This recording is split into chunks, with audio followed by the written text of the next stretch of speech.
is Ramki from Hopkins Department of Computer Science. Today I'm going to bring the topic of AI-powered image-to-image translation tool to enhance the non-contrast CT scans. To first give the background, we bring this graph about the contrast enhancement of the CT. The contrast enhancement is usually done by the contrast agent injection, which kind of be animated to enhance the non-contrast CT to arterial, venous, and delay follow the tempering sequence. And the first one is the non-contrast, which is required before the contrast inject and it serves as a baseline. Following that is the arterial, which is usually around 25 to 40 seconds, and optimal visual enhancement in detect tumors, vascular tumors such as kidney RSNA. Following the arterial is the venous phase, which is usually around 60 to 80 seconds, and is vital for visualizing most solid organs such as the spleen, pancreas, as shown in the plots, and detecting tumors such as pancreatic PDAC. Following all those is the delay, which is usually minutes later, and it's the washout phase, so the kidney and liver are highlighted. We decided to dive in this question because prior image-to-image AI fails. This is a plot showing the source and target, which is that we want to enhance from non-contrast to venous.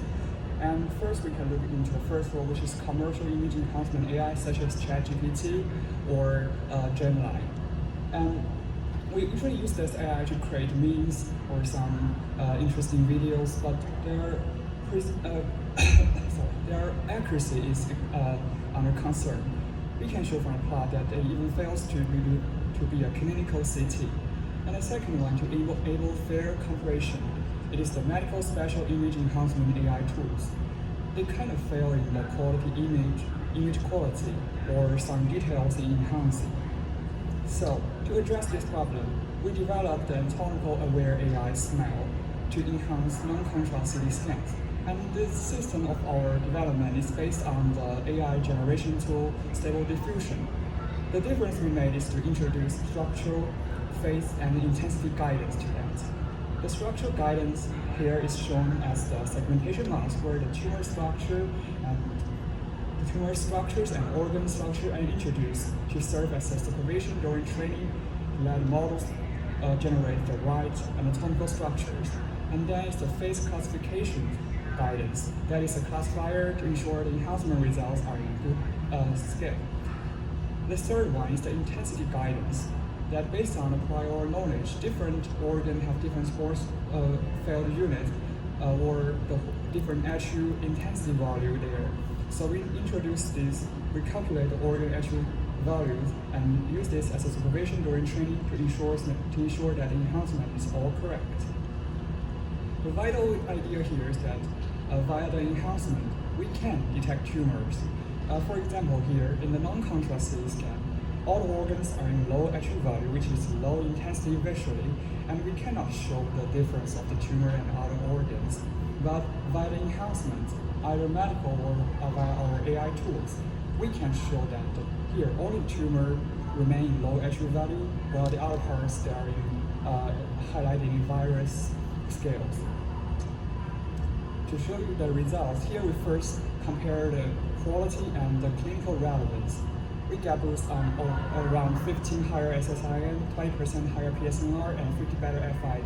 But they are all computer vision metrics. Here you don't need to mess a lot. We just want to tell that we did a good quality on image. It is a good image quality, and we surpass all the other medical special AI values training on the same data.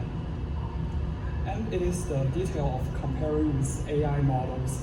And here is the QR code for that post. You can scan that for more direct information. Here we set the task as to enhance the non-contrast to arterial and venous, where the tumors usually occur, and we compare with the most state-of-art models such as ChatGPT, 5.1, Banana Pro, Chainlink from Ali, and XAI. For our results, we can show that we get the most precise results, and some of the other entertaining AI models, although they have the medical data as trained, they fail to do so, some of them even failing to keep in your right CT. And the second result is that the data point, we use this to boost early tumor detection. We get higher 20% sensitivity of over 10% boost in alpha-1 score and 10% in AUC score. In this plot, the first row shows the city enhancement and before enhancement, after enhancement, and the second row is the zoom-in part to show the tumor's relevant area. Before the enhancement, the detector cannot find the tumors, and after we enhance with our system, it can be detected by the AI model, and here it shows the boundary of the tumor detected. Beyond that, we also provide the comparison of some other models, and from 1 to 6, they are the medical special AI models, and 7 to 9, they are the commercial AI models. Still, the commercial AI models, you can see the zoom-in part, they even fail to maintain at least at the anatomical correct.